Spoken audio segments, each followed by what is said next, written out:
The World Individual Debating and Public Speaking Championships is an annual event that highlights the best of the best in speaking, both in format and in geographic diversity. When the 2020 pandemic came along, the online version of this event necessitated both synchronous and asynchronous events. The synchronous events require that the judges be present as the event happens. Those include debate and impromptu. The asynchronous events could allow for pre-recording. Those include after-dinner speaking, persuasive speaking, and interpretive reading. The piece I am going to present today addresses the latter type of event, those asynchronous. I give to you Roger Hatridge's How to Upload Asynchronous Performances for WIDPSC 2021. Chapter 1, YouTube Bearings. Log into YouTube and click on the Create Camera icon, that's over here, in the upper right corner. The drop-down will give you the option of Upload Video, and that is exactly what you want to do. Go ahead and click that.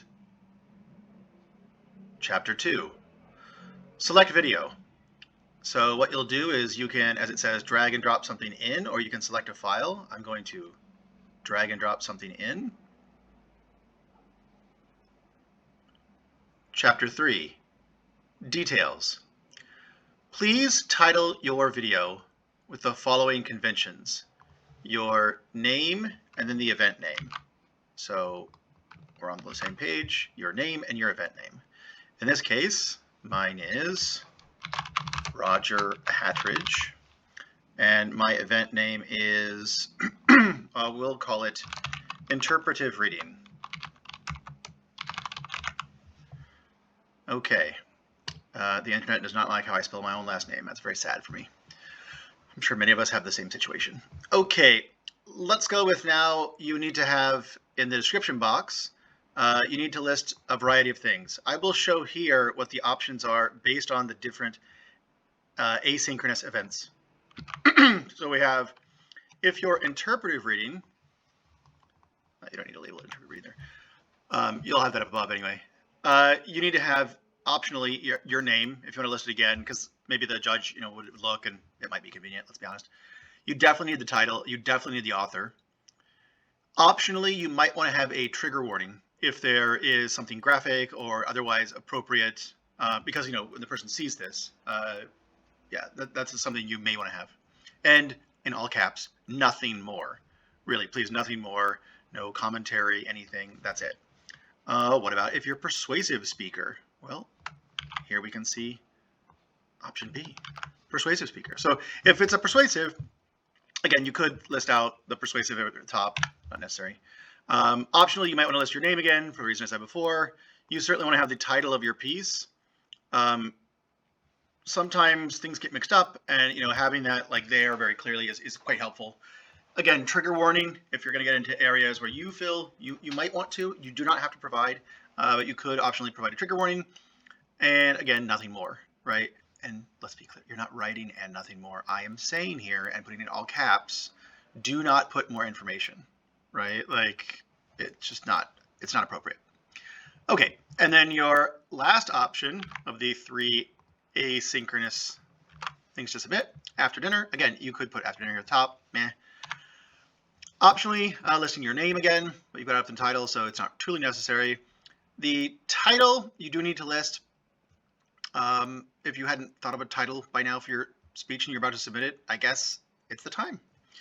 Your audience, you can optionally list the audience here. That is not a requirement.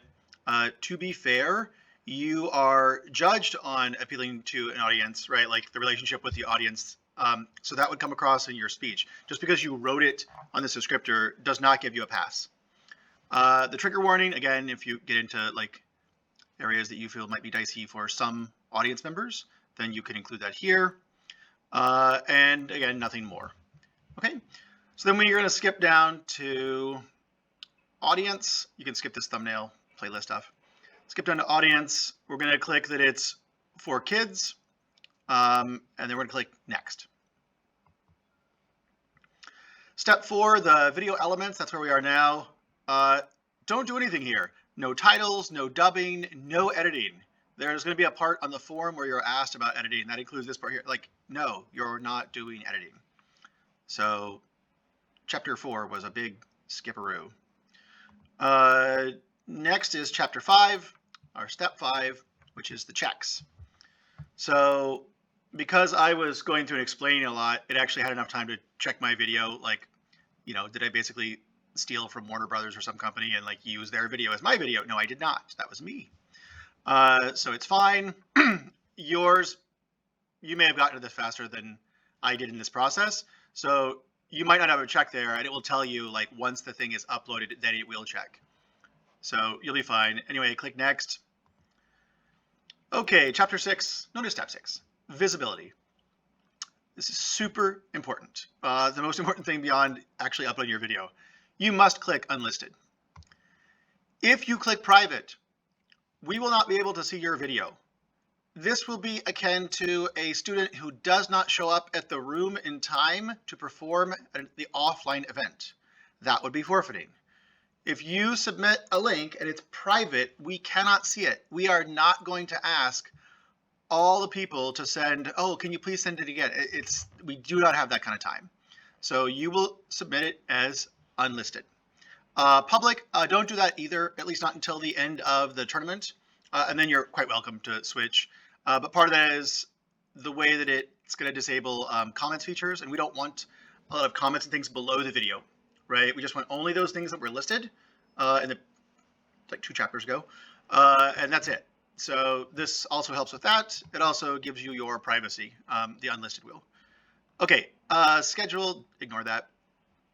And that's it for checks. Oh, excuse me, for visibility.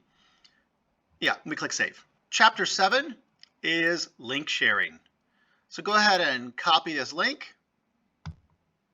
You can close. And by the way, you'll be able to see back here if it's unlisted. So if you got to this point and it says private or public, not unlisted, then you did it wrong. Go back and start over. Chapter 8, submission form. So what we do is we want to open up that form. Here I've selected interpretive reading since we all do that one.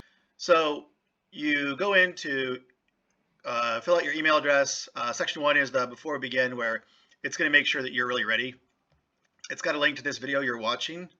The link here is actually to what is likely an earlier version that doesn't include this part. That was the introduction part, and then I will replace this in the form that you see with the video you're watching. Very meta. All right, section 2 then is about you, your name, the country you're from, the school. We do need those things. Again, it's just double checking to make sure everything matches up. Section 3 is about your submission. So again, what's the title, the author, making sure everything's matching. This is really important. This is where that link goes. Right, so this was the link that I had earlier. How long is your video? You can check that. I mean, I will say this is a good reminder to you that there are rules about time. So how in a session where you can record it in advance, you would be extremely under or extremely over time. Yeah, that would be surprising, but not impossible. And then the last one, was this the one continuous recording? As was noted in the rules here and throughout feedback, you are not to go in and edit your video.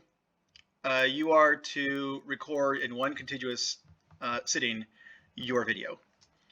So there shouldn't be like, oh, and clearly they cut in there and piece these things together.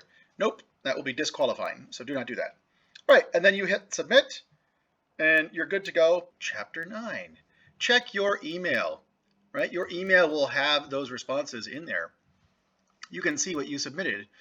So to answer the question, did we receive your information? If you received the email receipt, then we received your information.